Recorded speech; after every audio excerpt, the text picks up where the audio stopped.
کوئی تو ہے جو نظام ہستی چلا رہا ہے۔ بسم اللہ الرحمن الرحیم۔ السلام علیکم ناظرین، میں ہوں آپ کا میزبان وسیع شاہ، پروگرام لے کر حاضر خدمت ہوں۔ قرآن کریم ایک مسلسل معجزہ۔ ناظرین، قرآن کریم کس طرح سے اور کیوں ایک معجزہ کہلاتا ہے؟ دنیا ٹیلی ویژن نے خاص طور سے پروگراموں کی یہ سیریز آپ کے لیے تیار کی۔ آج اس سلسلے کا آخری پروگرام ہے۔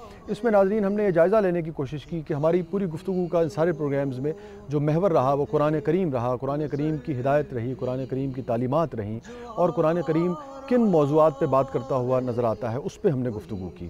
کس طریقے سے وحی آتی تھی، وحی کے طریقے کیا تھے، وحی کے بنیادی یعنی کہ مفہوم کیا ہے، اور سرکار دو عالم پہ وحی آنے کے بعد کس طریقے سے امت مسلمہ کے پاس قرآن کریم پہنچتا ہے، کس طریقے سے اس کی تدوین ہوتی ہے، کیسے اس کو اکٹھا کیا گیا، کس طریقے سے سرکار دو عالم صلی اللہ علیہ وآلہ وسلم نے اس کی ترتیب فرمائی، اور پھر مختلف انبیاء کو جو معجزے عطا ہوئے ہیں، حضرت موسیٰ کو عصا عطا ہوا، حضرت عیسیٰ علیہ السلام کو مسیحائی عطا ہوئی، تو قرآن کریم جو ہے سرکار دو عالم صلی اللہ علیہ وآلہ وسلم کا معجزہ کیوں کہلایا، اس کی کیا وجہ ہے، اس پہ ہم نے بات کی۔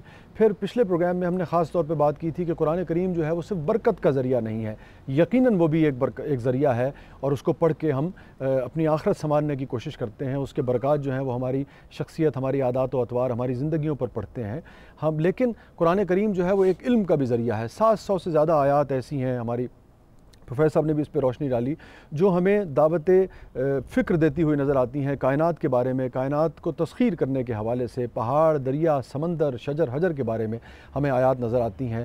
علم کا ایک بہت بڑا ذریعہ جو ہے وہ قرآن کریم ہے، اور اس کی ہدایت میں بے شمار ایسی ایجادات، بے شمار ایسے جہان ہیں جو کائنات اور دنیا آج یعنی کہ دریافت کر رہی ہے۔ اگر مسلمانوں نے یا کسی نے بھی اس کے اوپر پہلے غور کیا ہوتا تو جو کچھ آج ایجاد کیا جا رہا ہے، جو کچھ آج دریافت کیا جا رہا ہے، یہ بہت پہلے کیا جا سکتا تھا۔ اور آج بھی اگر ہم قرآن پاک کا دامن تھام لیتے ہیں اور اس سے ہم روشنی اور اس سے ہم رہنمائی لینے کی کوشش کرتے ہیں، خصوصاً غور و فکر کے حوالے سے، علم کے حوالے سے، تو بے شمار قوموں سے مسلمان جو ہیں وہ علم کے ذریعے آگے نکل سکتے ہیں۔ مسلمان کیا، انسانیت جو ہے وہ آگے نکل سکتی ہے۔ پروفیسر صاحب، پچھلے پروگرام میں ہماری گفتگو جو تھی وہ قرآن کا علم کے حوالے سے وہ تھا۔ تھوڑی سی گفتگو اس پہ مجھے لگتا ہے کہ تشنگی تو رہے گی چونکہ پروگرام کا وقت مختصر ہوتا ہے، لیکن کچھ ضرور اس پہ روشنی ڈالیے۔ ایک آپ نے فرمایا تھا، ایک بات ہوئی تھی بنیادی طور پہ کہ سورج کے سائیکل کے حوالے سے، اور کیا کیا اس حوالے سے قرآن میں چند کی ضرور روشنی۔ 20 آیات ہیں جو اس سلسلے میں، اب وقت نہیں ہے، میں صرف اتنا اشارہ کروں گا کہ قرآن نے جو واٹر سائیکل دیا، ریپروڈکشن کے بارے میں قرآن نے جو کچھ کہا، قرآن میں کم و بیش 19 مرتبہ قرآن نے کہا کہ تم نے ویجیٹیشن کو نہیں دیکھا کس طرح ہم نے اس کو جوڑو پیدا کیا۔ سبحان اللہ۔ ہاں، جب 1920 میں، اب یہ جوڑو کا تو بہت بعد میں دریافت ہوا ہے۔ 1920 میں برطانیہ کے باٹنسٹ نے جب کہا کہ پولینیشن ہوتی ہے، تب ہم نے کہا کہ یہ قرآن میں بھی لکھا ہوا ہے۔ قرآن نے کہا کہ ہم بچے کو 3 تہوں کے اندر پیدا کرتے ہیں۔ یہ جس وقت اناٹمی کے لوگوں نے کہا تو ہمیں یہ بات سمجھ آئی۔ قرآن نے کہا کہ لائف کا بیسک کریکٹر ایکویٹک ہے، اگر نمی نہیں ہوگی life would cease to exist. وَجَعَلْنَا مِنَ الْمَاءِ كُلَّ شَيْءٍ حَيٍّ، ہم نے پانی سے ہر چیز کو زندہ رکھا ہے۔ سبحان اللہ۔ اگر ان چیزوں پہ ہم نے بہت پہلے غور کیا ہوتا تو وسیع صاحب انسانیت کا صدیوں کا سفر بچ جاتا۔ ٹھیک۔ اور اگر مسلمانوں نے غور کیا ہوتا تو علم میں ہم دیگر اقوام سے آگے ہوتے۔ سبحان اللہ۔ واضح رہے کہ جو قوم علم میں آگے ہے، معاشرت میں بھی وہ آگے ہوتے ہیں، معیشت میں بھی آگے ہوتے ہیں، سیاست میں بھی وہی قومیں اور وہی قومیں ترقی یافتہ ہوتی ہیں جو علم میں آگے ہوتی ہیں۔ یہی وجہ ہے کہ اسلام ہمیں علم پہ بے پناہ زور دیتا ہوا نظر آتا ہے۔ بار بار قرآن کو جناب علیہ السلام تو فرماتے تھے العلم فریضۃ علی کل مسلم و مسلمۃ، ہر مسلمان مرد اور عورت پہ علم حاصل کرنا فرض ہے۔ تو قرآن ہمارے پاس علم کا ذریعہ ہے، ہاں برکت اور گریس کا ذریعہ بھی ہے، لیکن اس کو علم کے، اور علامہ اقبال اس پہ بار بار لکھتے رہے اپنی زندگی کے آخری ایام میں۔ اگر آپ ڈاکٹر ہیں، اگر آپ فزکس کے ماہر ہیں، کیمسٹری کے ماہر ہیں، اپنے سبجیکٹ میں ہی رہیں، لیکن ایک مرتبہ قرآن سے روشنی تو حاصل کریں، قرآن کو پورا پڑھیں تاکہ آپ زندگی کے حقائق کو زیادہ بہتر انداز میں اور حتمی انداز میں جو قرآن کہتا ہے تجربے کے لیے آپ کو ایک بنیاد مل سکے۔ ٹھیک ہے، میں اگر یہ کہوں آپ کی بات کو سیکنڈ کرتے ہوئے